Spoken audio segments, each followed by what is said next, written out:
I found out I was pregnant at the same time as my mafia husband's childhood sweetheart Rosa. To protect her baby from being aborted by her parents, my husband claimed her baby as his own. As for mine, he coxed me, saying he will claim only after her baby was born. I confronted him, demanding to know why he would do this to me. His response was cold and unwavering. Claiming her baby as mine was the only way to protect them both. I won't let anything happen to her or the child.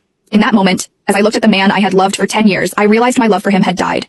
Not long after, my family condemned me, calling me a slut for having a child without a father and pressured me into getting an abortion. Meanwhile, my husband was in another city with his sweetheart helping her through her pregnancy. By the time he returned, I was already gone. I found out that my husband was accompanying his childhood sweetheart Rosa for her pregnancy checkup at my regular hospital this afternoon. Vincent, our baby looks so cute on the monitor. From the crack in the door, I saw Vincent's face lit up with a smile. Rosa was pointing at the monitor, and Vincent nodded, smiling back at her. If I didn't know that man was my husband, the father of my baby, I would have sworn they were a couple, happy and in love. Isabella Caruso, the doctor is ready for your examination, the nurse called. Vincent turned, his face drained of color, his eyes scanning the hallway. He must have heard my name. When his eyes landed on me, his mouth opened, but no words came out. I had been happily married to Vincent Falcone, my mafia husband, for nearly 10 years.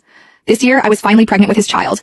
He of all people should know how difficult it is for me to have the baby now. How could he do this to me? I slowly walked toward him, my heart boiling with fury, anger, and the deep sadness of realizing how much I had been lied to. Is that why you told me you couldn't come to my appointment today? I tried to keep my voice steady, but the anger surged, making it impossible to control. Without thinking, I raised my hand and slapped Vincent hard across the face. It was the first time I had ever lashed out at him like this. Yet even after I slapped him, he stood there, silent, avoiding my gaze. Your silence isn't helping, Vincent. You owe me an explanation. Vincent didn't move, but Rosa, who had been standing behind him, stepped forward, shielding him from my anger.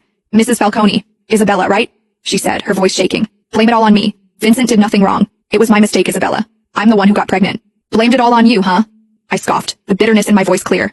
I was a tough woman, but even so, tears streamed down my face. As if my tears had triggered something in him, Vincent finally stepped past Rosa and pulled me into his arms. Don't cry, Isabella. The baby isn't mine, he said, his voice barely above a whisper. I froze. What? But then, Rosa spoke. She winked her innocent big eyes at Vincent. Vincent, didn't you promise to protect my baby by claiming it as your own?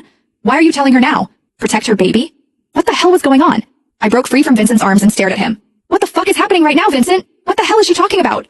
Vincent! Rosa called him too, clearly trying to stop him from saying anything more. But Vincent didn't hesitate. Isabella's my wife. She deserves to know. All right. Rosa's tear-filled eyes locked onto mine. If you really need to know, Isabella, Vincent decided to claim my baby as his, so he might not be able to claim yours. Vincent's face drained of color, but he stayed silent, offering no correction. But don't worry, Rosa continued, her tone suddenly sweet as she reached for my hand, her fingers hovering just above mine. Vincent said that even he can't claim your baby now. He'll adopt once you've given birth. Our baby will belong to the Falcone name, she added, her voice dripping with faux sincerity. I swear I saw a brief smirk twist her lips, but it was gone before I could be sure. I turned to Vincent, still silent, his head bowed as if he couldn't bear to look at me. Is this true, Vincent? My voice wavered as I forced the question out. You're going to give up on our baby to save hers? I'm sorry, Isabella, he whispered, his voice hoarse, barely audible. Tears welled up again. Is her baby so important to you that you'd abandon ours? Vincent hesitated, the pause slicing through me like a blade.